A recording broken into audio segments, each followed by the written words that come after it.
So I'm making a Zodiac collection. Hey, because why not?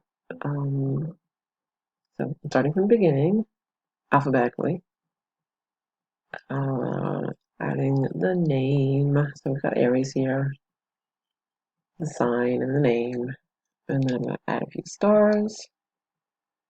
And the cool thing I like about Inkscape is that it actually has a tool for you just to add a star shape or it's like a polygon shape. Um, I think it's actually called like the triangle shape. Like you can choose how many points you want to put on the triangle. So if you choose 5, you got a 5-pointed star. Okay, and this is the part where I mess up, but you'll see it soon. Ooh, yeah, ooh, look at that. Big old smudge. I can fix that. Yeah. So I'm just gonna select them all